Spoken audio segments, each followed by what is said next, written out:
Bom dia, meus irmãos, que a graça do nosso Deus nos alcance em mais esta manhã que Ele nos concede. Nesse instante, nós gostaríamos de convidar a pessoa que está responsável para fazer a oração, a fim de que nós possamos, então, retomar o estudo da Palavra de Deus. Bom dia, meus irmãos. Vamos orar ao Senhor. Santo, santo, santo e amado Deus, mais um dia, Senhor, queremos te agradecer, dar graças pelo despertar, dar graças por estarmos, Senhor, por termos o privilégio de todas as manhãs estudar a tua palavra. Amém. Ouvir, Senhor, os teus ensinos através do nosso pastor, através dos outros irmãos, o irmão Bruno, o irmão Kleber, que sempre se dispõe, Senhor, sempre que preciso, a passar esses ensinos para nós. Queremos, Senhor, meu Deus, te pedir uma bênção especial sobre estes e sobre todos, Senhor, que se dispõem a acordar cedo para ouvir a tua palavra, Senhor. Amém, Senhor. Para nós é um privilégio, é uma graça imerecida. Por isso, Senhor, também quero pedir uma bênção especial sobre a irmã que se dispõe a gravar, Senhor, esses estudos, Amém. porque através dessas gravações nós podemos compartilhar com tantos irmãos, com amigos e familiares. Amém, Senhor. Pedimos-te, Senhor, a unção do teu Santo Espírito sobre o estudo de hoje e sobre todos os irmãos e famílias aqui representadas. Amém. Mais uma vez, Senhor, graças te damos hoje e sempre. Agradecemos, Senhor, por tudo. Em nome e por amor de Jesus. Amém. Amém. Muito bem, meus amigos, meus irmãos. Nesse instante, eu gostaria de convidá-los. Deixa eu ver se eu resolvo o problema aqui dessa câmera, que está um pouquinho baixa. Ok. Gostaria de convidá-los, nesse instante, a abrirem a Bíblia no Evangelho de Mateus, no capítulo 5, para começarmos a estudar essa sessão da introdução do Sermão de Jesus, onde, a partir deste momento, ele começa a estabelecer as características daqueles que, então, estarão nos céus. O sermão aqui tem, portanto, todo um contexto. Esse contexto Mateus não apresenta, mas Lucas segue a ordem exatamente do que acontecera naquele dia. Em particular, eu havia lhes dito e vou reiterar a datação deste episódio, de acordo com o contexto de Daniel, capítulo 9, se deu aqui, então, no ano 29, onde aí Jesus já estava na metade, então, do seu ministério aqui na Terra. Nós temos, então, de atentar que ali para o ano 31 vai exatamente ocorrer a crucifixão. Então, todo este contexto, nós precisamos tomá-lo para não esquecermos exatamente do sentido profético em relação a tudo que Daniel havia recebido do anjo Gabriel e o que isso impacta, de alguma forma, em todo este momento que Jesus aqui se encontra preparando os seus para ouvirem exatamente esta mensagem.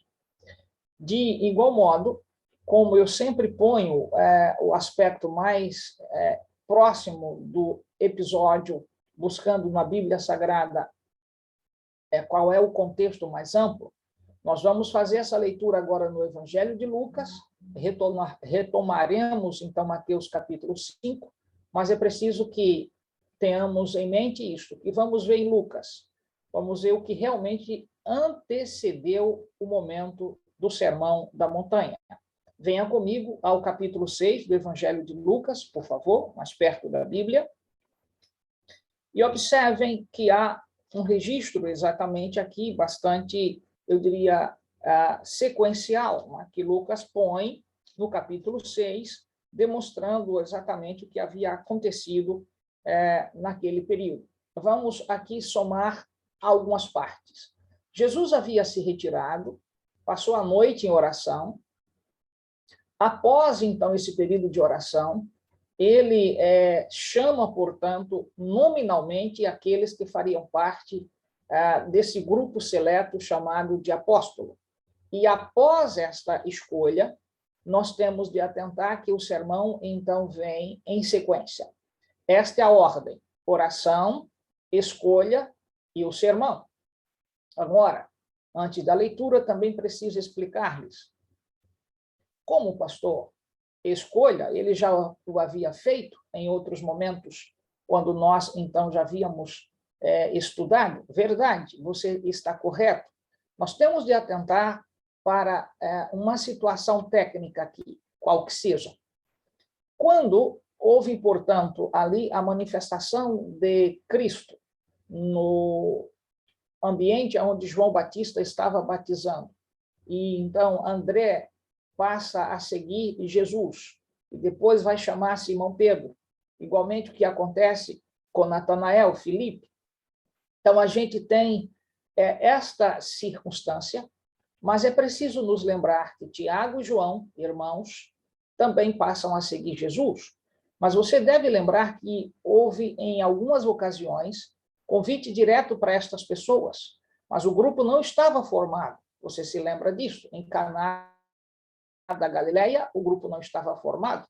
Então, quando nós temos Lucas registrando que ele chamou, portanto, aquele que ele os quis para fazer parte exatamente desta igreja inaugural, nós temos de nos lembrar desse ponto técnico. Aqui é o que a gente chama, portanto, de inauguração destes, mas Jesus já convivia com eles há muito tempo, não menos de 1 ano e meio, o que implica dizer que é neste momento que podemos, então, de fato, fundamentar a nossa compreensão que a escolha dos 12, publicamente, ela se torna, portanto, algo aqui histórico, porque neste momento, na verdade, nós temos esta inauguração, mas é preciso lembrar que Jesus já convivia com estes em particular. Logo, não confunda os demais episódios com este aqui. Poderíamos dizer, ora, portanto, ele outorga-lhes o poder, então, e a graça de serem realmente reservados especificamente para as cenas correspondentes à missão que cada um teria de assumir. Isto é o que você precisa atentar. Dito isto, agora vamos para a leitura, para vermos, então, a sequência. Reitero Lucas, capítulo 6. Venha comigo a partir do versículo 12. Diz assim: naqueles dias, retirou-se para o monte a fim de orar, e passou a noite orando a Deus. E quando amanheceu, chamou a si os seus discípulos e escolheu 12 dentre eles, aos quais deu também o nome de apóstolos. É interessante que nós tenhamos atenção para esta manifestação detalhista que Lucas aqui põe. Observem. E quando amanheceu, chamou a si os seus discípulos e escolheu 12 dentre eles. A preposição aqui, dentre, e o pronome, portanto, eles, demonstra, portanto, que no grupo não havia apenas 12. Na verdade, 12 foi a seleção que ele fizera, que Cristo fizera, implicando dizer que o grupo era bem maior, mas ele escolheu 12 dentre aqueles que lá se encontravam. E esses demais, nós não temos, então, nomes, nós não sabemos quem eram esses demais discípulos. Logo, é evidente que nós temos um grupo bem maior que fazia parte, neste momento, que Jesus havia passado a noite em oração e no dia seguinte, portanto, fizera esta escolha. Isso nós precisamos atentar. Também é preciso nos lembrar, de acordo com o texto que aqui se põe, o versículo 13, de que a escolha foi feita por Jesus. Em outras palavras, não foi uma manifestação voluntária o indivíduo, portanto, não disse, eu quero. Jesus há de fazer a escolha.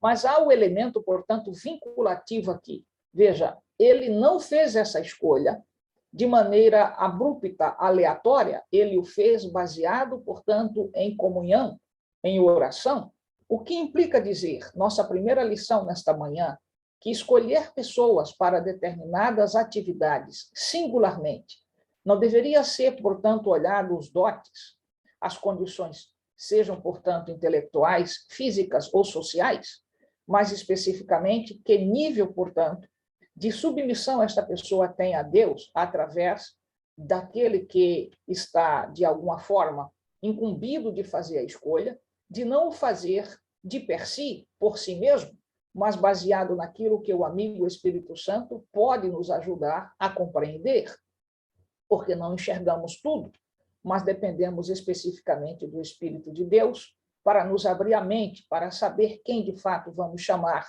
para estar fazendo esta ou aquela atividade. Quando a igreja perde de vista o elemento da oração, como sendo a estrutura para a escolha de pessoas, e o faz baseado especificamente em seus talentos, em seus dons, a igreja tem, portanto, perdido, na verdade, o seu impacto diante da sociedade, diante do mundo, porque aqueles que muitas vezes então, estão em determinadas funções não são competentes do ponto de vista, eu estou falando espiritual, não é a competência do ponto de vista intelectual, há muitas pessoas competentes intelectualmente, contudo, não são submissas ao Senhor. E aqui esta lição deveria despertar em todos nós, líderes, inclusive aqueles que estão acima de nós, que fazem determinadas escolhas, muitas vezes, baseadas em suas políticas, e não naquilo que o Espírito de Deus, de fato, revela. E, diante deste ponto, há um outro elemento. Jesus, dentre o grupo, escolheu aqueles, portanto, que, em oração, ele, na verdade, sabia quem poderia se tornar mais próximo dele e cumprir com a missão. Agora, há uma pergunta que pode aparecer aqui, que tem a ver com o aspecto de quem, de fato, Jesus escolhera a Judas Iscariotes. Eu vou explicar isso num outro momento, mas você vai entender que, na verdade, não houve uma escolha. Na verdade, trouxeram Judas, e Jesus, então, mesmo relutantemente, essa é a expressão que Ellen White usa, relutantemente aceita a sugestão, inclusive, da influência de Pedro na apresentação de Judas, mas ele o mantém, sabendo exatamente que ele não seria uma pessoa submissa.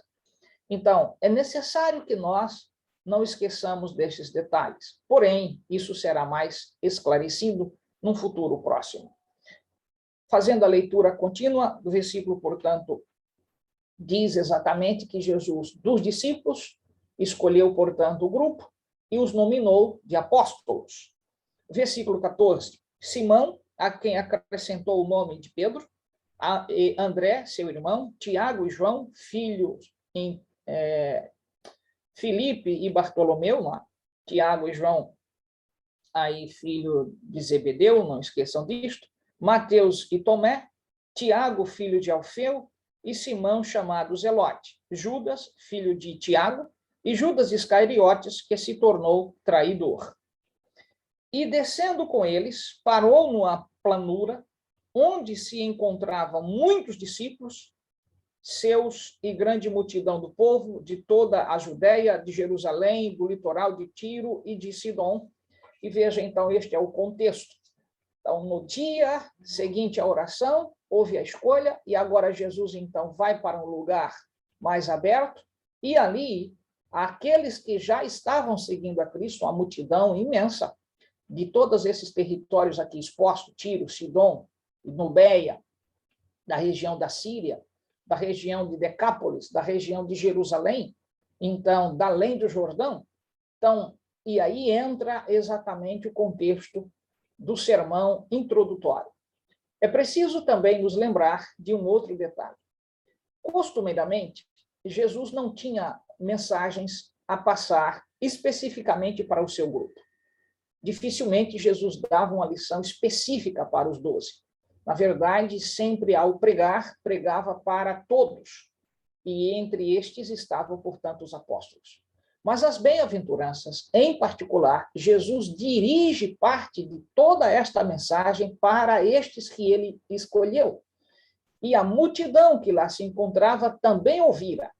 Eu preciso chamar a atenção para este ponto, para que você entenda que o sermão aqui que Jesus vai começar a fazê-lo está sendo dirigido especificamente ao grupo que ele escolhera. Mas a multidão que está presente escuta igualmente. Então, venhamos agora a Mateus e acompanhemos a primeira das bem-aventuranças. Mateus, capítulo 5, diz exatamente assim, verso 1. Vendo Jesus as multidões, subiu ao monte, e como se assentasse, aproximaram-se os seus discípulos, e ele passou a ensiná-los, dizendo.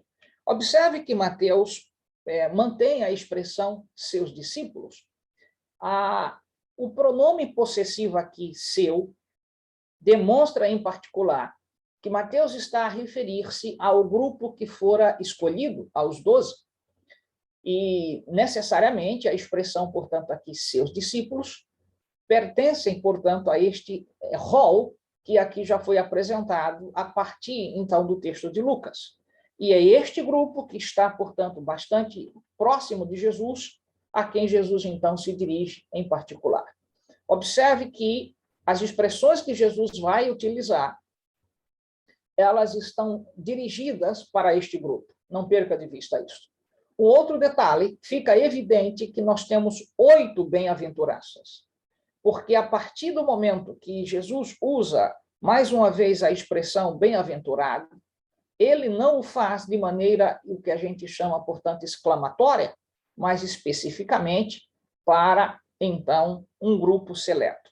Aqui, Jesus, então, nas bem-aventuranças, começa a retratar o que a gente chama, portanto, das qualidades daqueles que, então, estarão nos céus. Comecemos com a primeira bem-aventurança. Observe o que acontece aqui. Bem-aventurados humildes de espírito, porque deles é o reino dos céus. Primeira coisa que eu gostaria de chamar a atenção para você. A ideia de bem-aventurado os pobres de espírito, a expressão pobre de espírito, não é uma tradução adequada. A expressão é exatamente esta, humildes de espírito, e não pobres de espírito, porque essa tradução não se aproxima daquilo que, de fato, o sentido da palavra no grego retrata.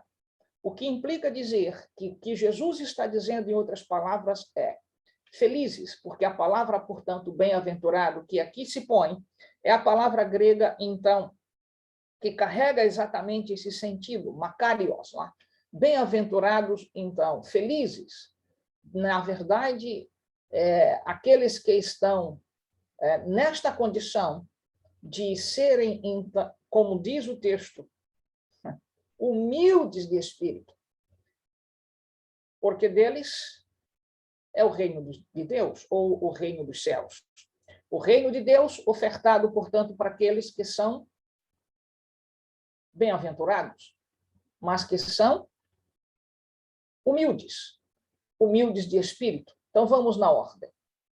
Para se tornar partícipe do reino dos céus, uma das características é a humildade de espírito. E estes que, então, participarem deste reino, consequentemente, são felizes. E esta verdade aqui, ela é bastante impactante, porque ela destoa de tudo aquilo que os rabis vinham ensinando há algumas décadas. De que o reino a ser estabelecido seria um reino de glória humana, aonde, portanto, teria a participação do próprio Sinédrio, com Israel reassumindo a direção administrativa de Jerusalém. E Jesus, então, torna o reino algo totalmente distinto daquilo que esses que lá estavam passaram a ouvir. Os rabis, reitero, haviam introjetado na cabeça de todos os judeus de que o Messias viria com uma compostura de um rei que iria conquistar e, então, reestruturar Israel dentro do seu território. Mas Jesus frustra tudo isto com este seu ensino, ele começa exatamente dizendo que bem-aventurados são aqueles os humildes de espírito, porque deles é o reino dos céus. Estas pessoas, portanto, têm 3 características. Número 1, o que é alguém humilde de espírito? É alguém que não é orgulhoso. Número 2, o que é alguém humilde de espírito? É alguém que reconhece que não pode fazer por si mesmo a conquista do reino. Número 3, é alguém que depende especificamente da justiça de Cristo. Isso implica dizer que o reino de Deus não é conquistado pela força, pela inteligência humana, pela capacidade, pelo intelecto. O reino de Deus é uma oferta de Deus ao ser humano, mas o ser humano que tem essa característica, humilde de espírito. Então, o que é alguém humilde de espírito, por fim? Alguém inteiramente dependente de Deus. Alguém que não se estriba em seus próprios, então, conhecimentos, em sua capacidade intelectual, em sua condição financeira.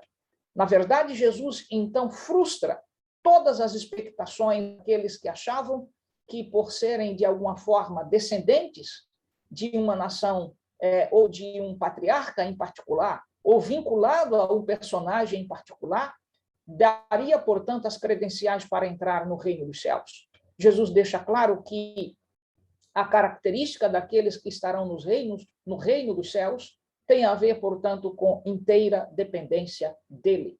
Logo, não tem a ver com dotes, não tem a ver com pedigree, não tem a ver com, então, descendência étnica, tem a ver com submissão, aceitação, regramento estabelecido pelos céus. Sem esta característica, ninguém poderá, portanto, participar do reino dos céus. Aqueles que têm, de alguma forma, uma compostura de empáfia, de nariz, portanto, empinado, de altivez, de um comportamento que muitas vezes destoa de tudo aquilo que a Bíblia apresenta como característica daqueles que vão aos céus, vão se frustrar, como frustrara-se, portanto, este grupo em particular, a ouvir de Jesus que o reino dos céus tem a ver, portanto, com esta característica. Logo, quem são os felizes? São os que dependem de Deus, são os que permitem que o Espírito Santo os guie, os eduque. E nesse aspecto, meu querido amigo e irmão, precisamos aprender profundamente. Precisamos entender que o Senhor está dizendo para você e para mim: ei, você quer fazer parte do reino dos céus? Então aprenda a ser humilde. Humilde de espírito. Não tem a ver com pobreza de espírito. Não tem a ver com essa tradução mal feita que algumas, eu diria, versões bíblicas aí apresentam. É humilde. É a expressão que se vincula ao que o próprio Jesus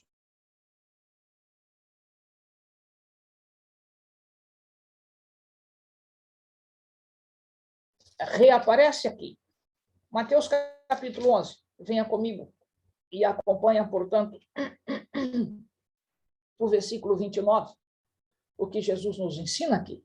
Tomai sobre vós o meu jugo e aprendei de mim, porque sou manso e humilde de coração, e achareis descanso para a vossa alma. A alma cansada, aqueles que estamos, portanto, sendo de alguma forma rejeitados, abandonados, muitas vezes, então, tratados com desdém, porque não temos as características, talvez, de alguém que tem certa beleza natural. Talvez o nosso tom de voz não seja agradável, nossa cor de cabelo, nossa cor de pele, nossa estatura, estas características todas expostas como sendo, portanto, os que se destacam no reino dos homens, mas não é o que caracteriza aquele que se destaca no reino dos céus. Você entende a compostura que Jesus aqui está colocando? Ele está frustrando as ideias humanas. A ideia de que aquele que tem esta ou aquela descendência, este ou aquele poder, poderá então assumir direção no reino dos céus. Na verdade, o Senhor está dizendo, a característica não é de dote, a característica é de dependência. Se a igreja aprendesse isto, se nós, membros de igreja, fôssemos mais humildes, mais doados ao Senhor, mais submissos ao amigo Espírito Santo, já deveríamos estar, de fato, participando do reino dos céus. mas somos altivos, de alguma forma orgulhosos, de alguma forma vaidosos. Às vezes, quando colocamos uma roupinha melhor, olhamos para os outros com um olhar de desdém, como se nós fôssemos, então, moldados por uma roupa que cobre o nosso corpo. Na verdade, meu amigo, o que molda o caráter é o poder do Espírito de Deus. Então, você precisa entender isto. Nós precisamos nos lembrar dessas verdades. Bem-aventurados humildes de espírito, porque deles é o reino dos céus. E, na verdade, o reino dos céus chegou até nós através de Cristo Jesus, na inauguração que ele fizera lá em Caná, na Galileia. Seu primeiro milagre, tornando público que, na verdade, Deus viria tornar o seu caráter revelado para o ser humano, que ele não tem interesse de maltratar, de punir, seu interesse, na verdade, é de salvar. Mas nós precisamos aprender a humildade, a dependência de Deus. Nossa igreja tem muito que aprender. Há muita gente dentro dessa igreja com o narizinho empinado, por causa das funções que desempenham, as atividades que desempenham, o cargo que exerce, e nós temos de entender que isto não leva ninguém a ter, então, a característica que Jesus aqui apresenta em Mateus capítulo 5, nessa primeira bem-aventurança. Então, anote aí na sua mente, quer fazer parte do reino dos céus? Portanto, aprendamos a ser humildes de espírito. Em outras palavras, essa palavra composta, humilde de espírito, significa dizer: precisamos nos tornar participantes da natureza divina. E para que nós possamos ser partícipes da natureza divina, dependemos que o Espírito de Deus nos convença de pecado, da justiça, do juízo, porque todas as vezes que nós achamos que nós podemos, Cristo fica de lado. Você já imaginou o que seriam os céus se aqueles que para lá fossem dependessem especificamente de intelectualidade, de compostura social, de poder financeiro? Muitos, milhares estariam fora. Nós não teríamos condições de nos aproximar, porque quem tem sempre mais recurso acha que, na verdade, está à frente. Mas o Senhor está quebrando todas essas amarras, deixando claro que não é o poder financeiro que põe ninguém nos céus, é a humildade. Esta é a razão porque Jesus, no contexto lá de Lucas, ao falar com o jovem rico, apresenta o mesmo princípio, a humildade, a dependência de Deus, para poder, então, chegarmos nos céus. Por isso, meu querido amigo e irmão, aprendamos essa primeira bem-aventurança nessa caminhada que estamos fazendo. Que o Senhor conta com você e comigo, com essas características. Sejamos humildes, sejamos, portanto, dependentes de Deus, para poder, de fato, como diz o texto, então, participarmos do reino dos céus. Que Deus te abençoe e te dê a graça de você permanecer fiel a esta verdade. Lembrando que, número 1, Jesus orou, Jesus escolheu, e agora ele passa, portanto, a ensinar. Lembram, portanto, da ênfase de como Jesus, na sua caminhada, na sua primeira viagem missionária, qual é, portanto, a sua compostura? Ele ensina, ele prega e ele cura. E nesse instante ele está fazendo a obra, portanto, completa. A cura do orgulho, por meio, portanto, da oferta de uma vida que seja humilde, entregue a Cristo de fato, submissa a Ele, para poder chegar aos céus. Então, louve a Deus pela oportunidade de que você e eu temos de irmos aos céus, não porque nós podemos, mas porque Ele pode. Porque Ele abriu os portais celestiais. Porque é por meio dele que nós podemos chegar aos céus dos céus. É através de sua graça que nós somos, portanto, partícipes do reino celestial. Não se estribe em seu conhecimento. Não se estribe em sua força. Não seja orgulhoso.